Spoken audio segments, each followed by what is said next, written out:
Are news చూస్తున్నారు. ప్రతి నిమిషం తాజా వార్తలతో అప్డేట్ అవ్వండి. ముందుగా హెడ్లైన్స్. శ్రీ ఎన్ రామచంద్రరావు గారు మీడియాతో మాట్లాడుతున్నారు.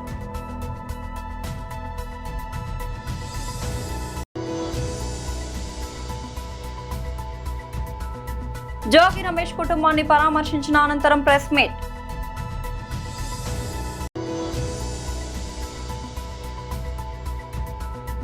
తెలంగాణ భవన్లో బీఆర్ఎస్ నాయకుల ప్రెస్ మీట్.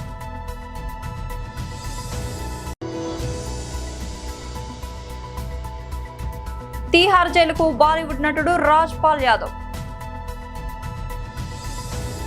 శ్రీ ఎన్ రామచంద్రరావు గారు మీడియాతో మాట్లాడుతున్నారు. Our President Ramchandra Garu to address the media. మా మెంబర్ ఆఫ్ పార్లమెంట్ రఘునందనరావు గారికి, జిల్లా అధ్యక్షులు అందరూ ఉన్నారు ఇక్కడ, మీడియా మిత్రులకు, ఎలక్ట్రానిక్స్ అండ్ ప్రింట్. ఈరోజు మున్సిపల్ ఎన్నికలు ఇంకా 3 రోజులు ఉండగా పూర్తి క్యాన్వాసింగ్ పూర్తి అవుతున్న సందర్భంగా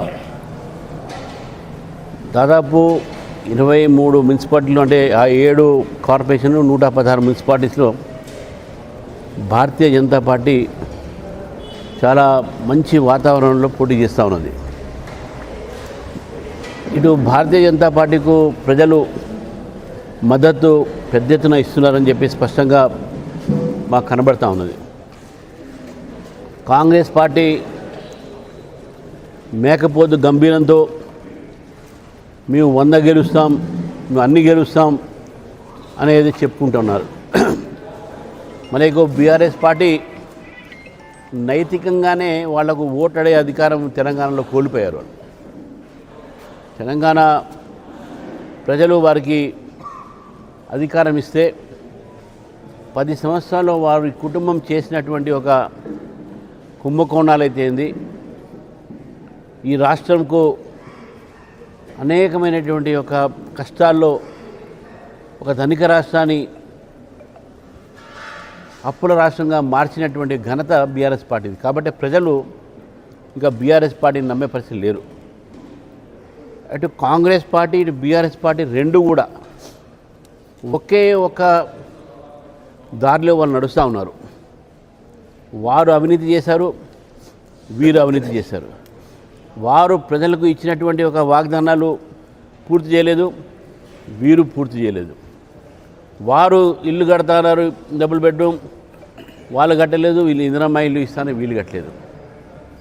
అంటే దేంట్లో చూసినా కూడా వాళ్ళు అవినీతి చేశారు, వీళ్ళు అవినీతి చేశారు. అవినీతి అనేది ఈ 2 పార్టీలు, దాంట్లో 2 అన్నదమ్ములు, ట్విన్స్, 2 కమల పిల్లలు. వాళ్ళు లక్షలాది కోట్లు 10 ఏళ్ళు చేస్తే వీరు కొన్ని ఒక వేలాది కోట్లు 2 ఏళ్ళు చేశారు. వారికి ఇంకా 2 ఏళ్ళు ఉంటే వాళ్ళు కూడా 1,00,000 పూర్తి చేస్తారు అంత వేగంగా. నేను చెప్పిన మాట కాదు కదా, వాళ్ళ సొంతంగా డిప్యూటీ సీఎంఏ నైనీ కోల్ బ్లాక్స్ని కాంట్రాక్ట్ని క్యాన్సిల్ చేయటమే అనుమానానికి దారితీస్తుంది ఎంతవరకు జరిగిందని. వాళ్ళ దగ్గర ఉన్నటువంటి మంత్రి ఓఎస్డీనే ఒక కార్పొరేట్ ఇండస్ట్రీస్ని మీద తుపాకీ పెట్టి బెదిరించే విషయాల్లో మనకు దేశం ఎంత అవినీతి జరుగుతోంది, ఎన్ని కాంట్రాక్టులు ఎవరికి ఇస్తున్నారు, ఏమి ఇస్తున్నారు అనేది మనకు స్పష్టంగా కనబడుతుంది. ఈ అవినీతి ఇవన్నీ కూడా. అయితే నేను రేవంత్ రెడ్డి గారు మాట్లాడుతూ మాట అన్నారు, మేము సిబిఐకి ఇచ్చినాం కదా కాళేశ్వరం, మనం ఎందుకు అరెస్ట్ చేయట్లేదు, వీళ్ళిద్దరు ఒకటి అని చెప్తా ఉన్నారు. సిబిఐకి ఇచ్చిన మాట వాస్తవమే. ఏమి ఇచ్చారు? కాళేశ్వరం ప్రాజెక్టులో అవినీతిని ఇవ్వలే. నేను ఈరోజు కూడా మీ యొక్క పత్రికా ఒక విలేకరులతో, మీ యొక్క ప్రసార సాధనాలతో తెలంగాణ ప్రజలు చెప్తా ఉన్నాను. జోగి రమేష్ కుటుంబాన్ని పరామర్శించిన అనంతరం ప్రెస్ మీట్. జోగి రమేష్ తిరుపతికి పోతా ఉన్నాడు. తంబళ్ళపల్లిలో వీళ్ళు అక్రమంగా ఈయన మీద పెట్టిన కేసుకు సంబంధించిన కోర్టుకు అటెండ్ కావడానికి ఈ విషయం దారిలో తనకు ఫోన్లు చేసి ఈ మాదిరిగా గుమికూడుతూ ఉన్నారు మనుషులు అని చెప్పి 2 గంటల నుంచి 5 గంటల దాకా జరిగిన ఈ ప్రక్రియలో తనకు సమాచారం వస్తే 2 గంటల ప్రాంతంలో తను ఏసీపీకి కూడా ఫోన్ చేస్తే కనీసము లోకల్ సిఐ కూడా చేస్తే కనీసము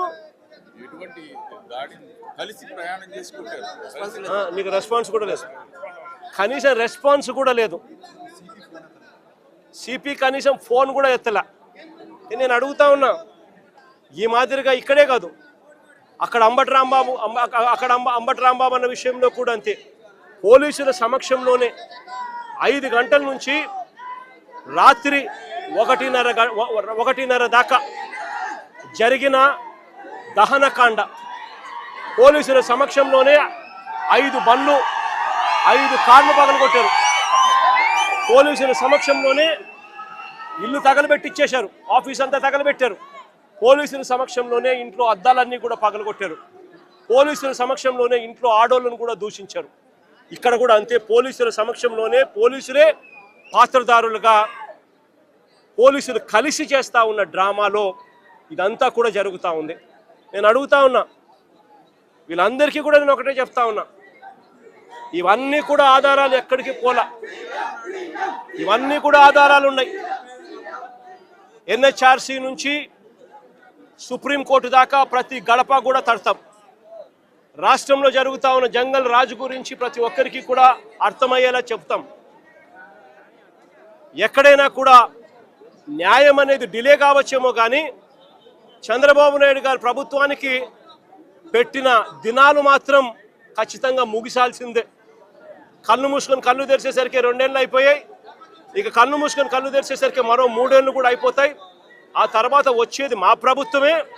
ఆ తర్వాత నేను చెప్తా ఉన్నాను, ఇటువంటి అన్యాయమైన ఆఫీసర్లు ఎవరైతే ఉన్నారో, ఎవరైతే కాన్స్పిరసీలో భాగంగా వీళ్ళంతా పాత్రదారులుగా ఉన్నారో, ఈ పోలీస్ ఆఫీసర్లు, ఈ నాయకులు, వీళ్ళతో పాటు వచ్చిన ఈ గూండాగిరి చేసిన వీళ్ళందరినీ కూడా ప్రతి ఒక్కరిని కూడా బోన్లో నిలబెడతాము. ప్రతి ఒక్కరిని కూడా చేసిన అన్యాయానికి శిక్ష వహించక తప్పదు అని చెప్పి కూడా ప్రతి ఒక్కరికి కూడా ఈ సందర్భంగా తెలియజేస్తా ఉన్నాను. చంద్రబాబు నాయుడు గారికి కూడా బుద్ధి జ్ఞానం ఉంటే ఇప్పటికైనా కూడా నేను చెప్తా ఉన్నా, జోగి రమేష్ ఏమన్నాడు, ఊరికి చిప్పు పోయింది అని మాత్రమే అన్నాడు. నేను అడుగుతా ఉన్నా, చిప్పు గన సరిగ్గా ఉంటే ఇవన్నీ ఎవడైనా చేస్తాడా అని అడుగుతా ఉన్నా. చిప్పు గన సరిగ్గా ఉంటే ఎవడైనా ఇలాంటి చేయిస్తాడా అని అడుగుతా ఉన్నా. నిజంగా వీళ్ళకి చిప్పు సరిగ్గా లేదు కాబట్టి ఇవన్నీ చేయిస్తా ఉన్నారు. చిప్పు లేదు కాబట్టి సిబిఐ తమ రిపోర్ట్లో క్లీన్ చిట్ ఇస్తా ఉన్నా కూడా టీటీడీలో ప్రసాదంలో ఎటువంటి గొడ్డు మాంసము, ఎటువంటి జంతువుల కొవ్వు, ఎటువంటి పంది కొవ్వు లేదు అని చెప్పి ధృవీకరించినా కూడా, ఎన్డీడీబీ ల్యాబులు, ఎన్డీఆర్ఐ ల్యాబులు కూడా ఇవన్నీ కూడా ధృవీకరించి చెప్పినా కూడా చంద్రబాబు నాయుడు గారు ఇంకా రాజకీయ స్వలాభం కోసం కుక్కతోక వంకర అన్నట్టుగా చంద్రబాబు నాయుడు గారు, ఆయన కూటమిలో ఉన్న పవన్ కళ్యాణ్ గారు, ఆయన కూటమిలో ఉన్న చంద్రబాబు నాయుడు గారు కొడుకు లోకేష్ అదే పనిగా మళ్ళీ అదే అబద్ధాన్ని చెప్పి మళ్ళీ అదే నిజం చెయ్యాలి అని చెప్పి ప్రయత్నం చేస్తా ఉన్న తీరును ఇప్పటికైనా మానుకోవాలి అని చెప్పి వీళ్ళందరికీ కూడా గట్టిగా చెప్తా ఉన్నాను. తెలంగాణ భవన్లో బీఆర్ఎస్ నాయకుల press meet. From the notification మీరు కనుక కేర్ఫుల్గా చూస్తే మున్సిపల్ ఎన్నికలకు సంబంధించినటువంటి ఒక నోటిఫికేషన్ ఇచ్చినటువంటి మొదటి రోజు నుండి మొదలుకుంటే ఇప్పటి వరకు ఆ నోటిఫికేషన్లో ఏదైతే మొత్తం ఎలక్టోరల్ రోల్ వెరిఫికేషన్ ఒకటే రోజులో చేయాలని చెప్పిన తీరు ఇవన్నీ కనుక చూసినట్టయితే దురదృష్టం, రాష్ట్ర ఎన్నికల సంఘం has indulged in a conspiracy colluded with Revanth Reddy government and then brazenly violating the constitution. ఇది మేము తీవ్రంగా ఖండిస్తూ ఉన్నాం. ఎంత దుర్మార్గానికి ఇవాళ పాలకపక్షానికి కాంగ్రెస్ పార్టీకి సంబంధించిన పెద్దలు రేవంత్ రెడ్డి ప్రేరేపితులై ఎట్లా వ్యవహరిస్తుండ్రో అనడానికి కొన్ని ఉదాహరణలు నేను మీ ముందుంచే ప్రయత్నం చేస్తాను. ఈరోజు అలియాబాద్ మున్సిపాలిటీ పరిధిలో మేడ్చల్ నియోజకవర్గంలో మాజీ మంత్రి మల్లారెడ్డి గారి పైననే దాడి చేయాలని చెప్పని ప్రయత్నం చేసినారు. అడ్డుకోవడానికి ప్రయత్నం చేసిన కార్యకర్తల పైన రాళ్లతో కర్రలతో దాడులు చేసి తలకాయలు బలగొట్టి వాళ్ళ క్రూరమైన హింసకు పాల్పడుతుంటే పోలీసులు ప్రేక్షక పాత్ర పోషిస్తున్నటువంటి ఒక విషయాన్ని ఖండిస్తూ ఉన్నాం. రెండవ ఉదంతం, హరీష్ రావు గారు మాజీ మంత్రివర్యులు మంచిర్యాలలో ప్రచారం చేసుకుంటే ప్రచారం చేరిస్తలేరండి కేతనపల్లి మున్సిపాలిటీ ప్రాంతంలో. Is it not the responsibility of the director general of police? Is it not the responsibility of the state election commission to ensure that fair and free elections are conducted, to ensure that a free environment is provided for the opposition to conduct democratically and peacefully the campaign? ప్రచారం కూడా చేసుకొని వద్దని చెప్పని మల్లారెడ్డి మీద దాడి చేస్తారు. నువ్వెట్లా ప్రచారం చేస్తావని చెప్పని హరీష్ రావు గారిని అడుగడుగున అడ్డుకునే ప్రయత్నం చేస్తారు. వారిపైన కూడా పెద్ద ఎత్తున దాడులు చేసేటువంటి ఒక ప్రయత్నం చేసినారు. దానికి ప్రోత్సాహం ఇచ్చింది స్థానికంగా ఉన్న మంత్రులు అని చెప్పని వార్తలు వస్తూ ఉన్నాయి. గుడ్డి గుర్రం పళ్ళు తవ్వుతూ ఉందా ఎన్నికల సంఘం పోలీసులను మేము అడుగుతా ఉన్నాం. ఇద్దరు మాజీ మంత్రుల పైన ఇవాళ దాడులు జరిగేటువంటి ఒక పరిస్థితి దిగజారింది అంటే ఈ రాష్ట్రంలో శాంతి భద్రతలు ఉన్నాయా? ఈ రాష్ట్రంలో ఎన్నికలు సజావుగా సాగుతాయా? ఎన్నికల సంఘం రాసిచ్చేయరు, లేకపోతే మొత్తానికి కాంగ్రెస్ పార్టీకి అన్ని మున్సిపాలిటీలు మరిగా ఎందుకు ఎన్నికలు ఇవంతా 100 కోట్ల రూపాయలు ఖర్చు పెట్టి ఇంత పెద్ద ప్రభుత్వ యంత్రాంగం, ప్రజలు, లైన్లు, ప్రచారాలు ఎందుకు మరిగా? మీకు అంత కాంగ్రెస్ పార్టీకి అంత ప్రేమ ఉంటే, అంత ఉలకబోసుకోదలుచుకుంటే మీరు రాసిచ్చేయండి. ఓకే. కొనసాగింపుగా కోదాడలో మామిడి దివ్య అని చెప్పని బీఆర్ఎస్ అభ్యర్థిని కిడ్నాప్ చేసి పడేస్తారు. బెదిరించి బుర్కా వేసుకొని కప్పుకొని ఆ అమ్మాయిని కిడ్నాప్ చేసే ప్రయత్నం చేస్తారు. సాక్షాత్తు స్పీకర్ గడ్డం ప్రసాద్ గారి వికారాబాద్ నియోజకవర్గంలో ఏకగ్రీవంగా బీఆర్ఎస్ పార్టీకి సంబంధించినటువంటి ఒక కౌన్సిలర్లు ఎన్నిక కాగానే బయటికి గుంజుకొచ్చి వాళ్ళని బెదిరించి వాళ్ళకు కాంగ్రెస్ పార్టీ కండువాలు కప్పుతున్నారు. బాలీవుడ్ నటుడు రాజ్పాల్ యాదవ్ గురువారం తీహార్ జైలు అధికారుల ముందు లొంగిపోయారు. చెక్ బౌన్స్ కేసులో ఢిల్లీ హైకోర్టు ఆయనకు జైలు శిక్ష విధించింది. ఈ నెల 2న సరెండర్ కావాలని ఆదేశించగా గడువు పెంచాలంటూ రాజ్పాల్ విజ్ఞప్తి చేశారు. దీనిపై ఆగ్రహం వ్యక్తం చేసిన హైకోర్టు వెంటనే లొంగిపోవాలంటూ బుధవారం ఆదేశాలు జారీ చేసింది. చెక్ బౌన్స్ కేసు తమ సంస్థ నుంచి తీసుకున్న రుణాన్ని చెల్లించేందుకు రాజ్పాల్ యాదవ్ ఆయన భార్య ఇచ్చిన చెక్ బౌన్స్ అయిందంటూ Murali projects private limited company 2018లో కోర్టును ఆశ్రయించింది. ఈ కేసును విచారించిన ఢిల్లీ హైకోర్టు రాజ్పాల్ దంపతులను దోషులుగా తేల్చింది. రాజ్పాల్ కు 6 నెలల జైలు శిక్ష విధించింది. దీనిపై నటుడు అప్పీల్ చేసుకోగా 2019లో సెషన్ కోర్టు కూడా ఈ శిక్షను సమర్థించింది. దీన్ని సవాల్ చేస్తూ రాజ్పాల్ ఢిల్లీ హైకోర్టును ఆశ్రయించారు. హైకోర్టు స్టే 2024లో ఢిల్లీ హైకోర్టు రాజ్పాల్ కు విధించిన జైలు శిక్షపై స్టే విధించింది. రాజీ కుదుర్చుకోవాలంటూ రాజ్పాల్ కు సూచించగా మురళీ ప్రాజెక్ట్స్ కు డబ్బు చెల్లిస్తానని రాజ్పాల్ కోర్టుకు హామీ ఇచ్చారు. అయితే ఆయన మాట నిలబెట్టుకోలేకపోవడంతో హైకోర్టు ఆగ్రహం వ్యక్తం చేస్తూ జైలు అధికారుల ముందు లొంగిపోవాలని ఆదేశించింది. అమర్పేట్ నియోజకవర్గంలోని ఆజాదీ నగర్, ప్రేమ్ నగర్ వివిధ బస్తీల్లో సీసీ రోడ్ ప్రారంభోత్సవానికి ముఖ్య అతిథిగా ఎమ్మెల్యే కాలేరు వెంకటేష్ పాల్గొని స్థానిక corporator Vijay Kumar Goud, division president Siddhartha Mudraj, మాజీ డివిజన్ అధ్యక్షుడు లింగారావు ఆధ్వర్యంలో సీసీ రోడ్ ఇన్నోవేషన్ చేపట్టారు. అనంతరం బస్తీలలో ప్రజలు పడుతున్న ఇబ్బందులను వాళ్లతో కలిసి అడిగి తెలుసుకున్న ఎమ్మెల్యే కాలేరు వెంకటేష్ అధికారులను వెంటనే ప్రజల సమస్యలను తీర్చాలని కోరారు. ప్రజలకు ఏళ్ల వేళ మేము ఉంటామని భరోసా ఇస్తూ బస్తీలలో స్థానిక నాయకులతో బస్తీలలో పాదయాత్ర చేశారు. అనంతరం అమర్పేట్ కార్పొరేటర్ మాట్లాడుతూ గత 5 ఏళ్లుగా డివిజన్ లో తను చేపట్టిన అభివృద్ధి కార్యక్రమాలు మళ్లీ పార్టీని గెలిపిస్తాయని, అదేవిధంగా పార్టీ అవకాశం ఇస్తే మళ్లీ పోటీ చేస్తానని తెలిపారు.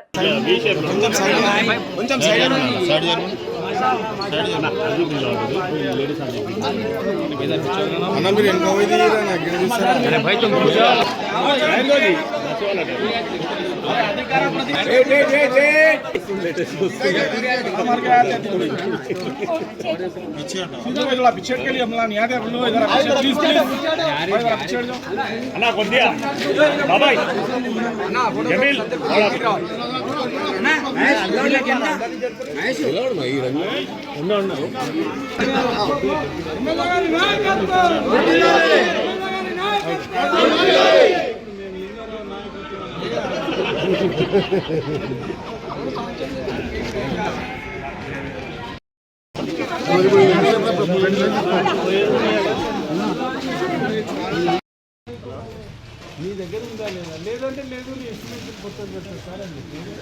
అన్నాడు బ్యాలెన్స్ మిగులుతా 4 వేలకు తీసేయండి కానీ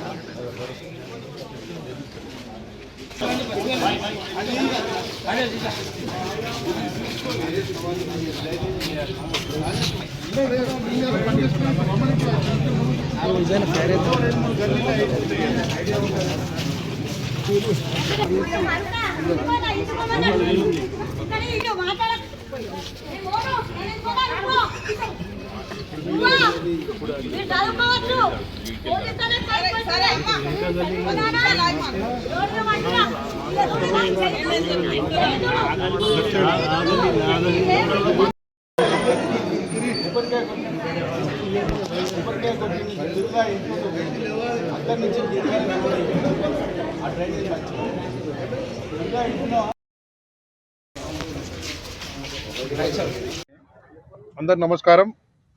ఇవాళ ప్రేమ్నగర్లో రోడ్ ఇనాగ్రేషన్ అయింది 35 లక్షలతోని. అలాగే పటేల్ మన ప్రేమ్నగర్లో హైమావతి స్కూల్ దగ్గర డ్రైనేజ్ లైన్ ఇనాగ్రేషన్ అయింది, సెవరేజ్ లైను, అది 3 లక్షలతోని. ఇవాళ 2 ఇనాగ్రేషన్లు మా ఎమ్మెల్యే కళ్యాణ్ వెంకటేష్ గారు ద్వారా చేయడం జరుగుతుంది. అలాగే బస్సులో తిరిగితే కొన్ని సమస్యలు చెప్పారు జనాలు. ఎక్కడ వెళ్ళినా కూడా కొద్దిగా రోడ్ ఇనాగ్రేషన్కి వెళ్తే ముఖ్యంగా సమస్య డ్రైనేజీ చెప్తున్నారు, లేకపోతే వాటర్ పొల్యూషన్ అని చెప్తున్నారు. దాన్ని కూడా త్వరలో పరిష్కరిస్తామని చెప్తున్నాము. గత 5 సంవత్సరాల నుంచి కూడా నిరంతరం కృషి చేస్తూ ప్రజల వెంబడి ఉంటూ ప్రజలకు ఏ సమస్య ఉన్నా ముంగడికెళ్ళి చేసుకుంటూ జరుగుతుంది. దానికి మా ఎమ్మెల్యే గారి పూర్తి సహాయ సహకారాలతోనే ఈ కార్యక్రమాలు జరుగుతున్నాయి. తను ఏ విషయం ఉన్నా కూడా, ఎక్కడ ఉన్నా కూడా, తమ్మి ఏ రోడ్ అయినా సరే, ఏ డ్రైనేజ్ అయినా సరే మనం సొంత డబ్బులతోనే చేయించవచ్చు. కానీ కొన్ని విషయాల్లో కూడా తన సొంత డబ్బులు కూడా ఖర్చు పెట్టి ఇవాళ బస్తీలలో డ్రైనేజ్ సమస్య, రోడ్ శాంక్షన్ అయితే అక్కడ కొద్దిగా డ్రైనేజ్ సమస్య ఉంటే అక్కడ కూడా చేయడం జరుగుతున్నది. దీనికి ప్రజలు కూడా మంచి స్పందన చేస్తున్నారు. అలాగే ప్రేమ్నగర్లో ముఖ్యంగా కొన్ని ఏరియాలలో లైట్లు రావడం లేదు. లైట్ల గురించి కూడా ఇవాళ చెప్పడం జరిగింది. కొత్త లైట్లు కూడా ఏర్పాటు చేయడం జరుగుతుంది. మొన్ననే లైట్స్ వచ్చాయి, కాకపోతే టెక్నికల్గా ఈ లైట్స్ వాళ్ళవి జిహెచ్ఎంసీకి డైవర్ట్ అయినాయి కాబట్టి కొద్దిగా డిస్టర్బెన్స్ అయింది. ఆ డిస్టర్బెన్స్ వల్ల కూడా కొద్దిగా లైట్లు రావడం లేట్ అయింది. ఈ 2-3 రోజులలో దాన్ని కూడా లైట్స్ అన్ని హ్యాండ్ ఓవర్ చేసుకొని ప్రతి గలీలో లైట్లు వెలిగేటట్టు చేస్తున్నాం. ఎందుకంటే రాబోయేది రంజాన్ కాబట్టి ప్రతి ఏరియాలో, ప్రతి మసీద్ దగ్గర లైట్లు ఉండాలని మా ఎమ్మెల్యే గారు నేను కోరడం జరుగుతుంది. కాబట్టి మేము తప్పకు అధికారులకు కూడా చెప్తున్నాము, ఏ విషయంలో కూడా రాజీ పడాల్సిన అవసరం లేదు. మేము కానీ ఎమ్మెల్యే కానీ ముంగటుండి కావాలంటే ఆ ఏరియాలో పోయి ఆ సమస్యను పరిష్కరిస్తామని చెప్తున్నాం. 2 డివిజన్లు అవుతున్నాయి కాబట్టి రిజర్వేషన్స్ బట్టి ఎక్కడైనా కూడా పోటీ చేయొచ్చు. కాకపోతే అందరు కూడా అవకాశాలు ఇప్పుడు అందరికి వస్తాయి కాబట్టి అందరూ కూడా అడగవచ్చు, దాంట్లో ఏం బాధ లేదు. అందరూ కూడా పోటీ చేసుకోవచ్చు. కాకపోతే ప్రజల ఆశీర్వాదంతో నన్ను మళ్ళీ గెలిపిస్తారని ఆశిస్తున్నాను. వరంగల్ జిల్లా వరంగల్ 35వ డివిజన్ శివనగర్ ప్రాంతంలో సీసీ రోడ్డు పనులకు రాష్ట్ర దేవాదాయ ధర్మాదాయ శాఖ మంత్రి కొండా సురేఖ శంకుస్థాపన చేశారు. శివనగర్ ప్రాంత ప్రజలకు మెరుగైన మౌలిక వసతులు అందించాలనే లక్ష్యంతో ఈ పనులు ప్రారంభించినట్లు మంత్రి తెలిపారు. రహదారుల అభివృద్ధితో స్థానికులకు ప్రయాణ సౌకర్యం మెరుగుపడుతుందని అన్నారు. ఈ కార్యక్రమంలో స్థానిక కార్పొరేటర్ సోమిశెట్టి ప్రవీణ్ మాట్లాడుతూ శివనగర్ ప్రాంతంలో ఎంతో కాలంగా సీసీ రోడ్ల అవసరం ఉందని తెలిపారు. ప్రభుత్వ సహకారంతో అభివృద్ధి పనులు దశల వారీగా చేపడుతున్నామని తెలిపారు. ప్రజల సమస్యలను గురించి పరిష్కారానికి కృషి చేస్తున్నట్లు పేర్కొన్నారు.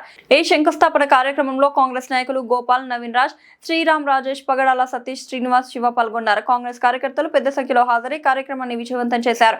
శివనగర్ ప్రాంత అభివృద్ధికి ప్రభుత్వం పూర్తి సహకారం అందిస్తుందని నాయకులు తెలిపారు.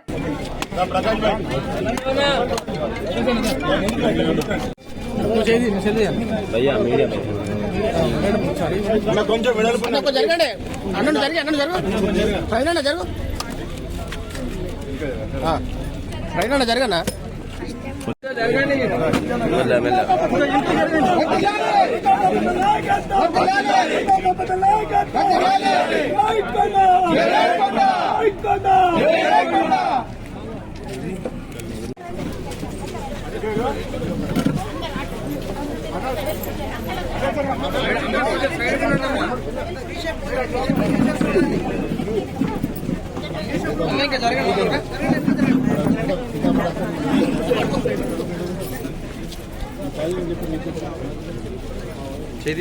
ఈ నెల 11న తెలంగాణ మున్సిపల్ ఎన్నికలు జరగనున్నాయి. ఈ నేపథ్యంలో మంగళగిరిలోని తన క్యాంపు కార్యాలయంలో తెలంగాణ జనసేన నేతలతో పవన్ భేటీ అయ్యారు. తెలంగాణ మున్సిపల్ ఎన్నికల గురించి వారితో చర్చించారు. ఎన్నికల్లో ఎలా ముందుకు వెళ్లాలనే దానిపై దిశానిర్దేశం చేశారు. ఈ సమావేశంలో పార్టీ ఉపాధ్యక్షుడు బొంగునూరి మహేందర్ రెడ్డి, ప్రధాన కార్యదర్శి రామ్ తల్లూరి, తెలంగాణ ఇన్ఛార్జ్ శంకర్ గౌడ్, రాజలింగం, సాగర్, ఆర్కే నాయుడు తదితర ముఖ్య నేతలు పాల్గొన్నారు. ఎన్నికలకు సమయం దగ్గర పడుతుండటంతో ఇప్పటికే ఎన్నికల ప్రచారం ఊపందుకుంది. అత్యధిక స్థానాలు గెలుచుకొని సత్తా చాటాలని కాంగ్రెస్, బీఆర్ఎస్ పార్టీలు పట్టుదలగా ఉన్నాయి. పోటీలో బీజేపీ కాస్త వెనుకబడినట్టు కల్పిస్తున్న తరుణంలో తెలంగాణ బీజేపీ అధ్యక్షుడు రామచంద్రరావు కీలక ప్రకటన చేశారు. తాను కేంద్ర మంత్రి కిషన్ రెడ్డి, పవన్ కళ్యాణ్ ను కలిశామని, మున్సిపల్ ఎన్నికల్లో బీజేపీకి ఆయన పూర్తి మద్దతు తెలిపారని వెల్లడించారు. బులెటిన్ ముగించే ముందు హెడ్లైన్స్ మరోసారి. ఇది శ్రీ ఎన్ రామచంద్రరావు గారు మీడియాతో మాట్లాడుతున్నారు.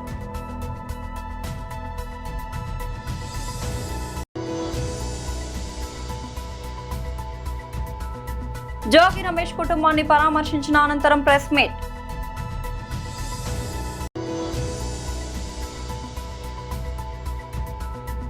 తెలంగాణ భవన్లో బీఆర్ఎస్ నాయకుల ప్రెస్ మీట్.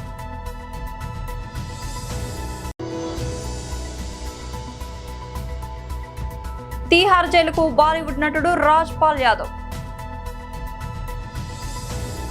Bulletin update. మరొక బులెటిన్లో మళ్ళీ కలుద్దాం. అంతవరకు సెలవు. మీరు ఆర్ న్యూస్ చూస్తున్నారు. ప్రతి నిమిషం తాజా వార్తలతో అప్డేట్ అవ్వండి.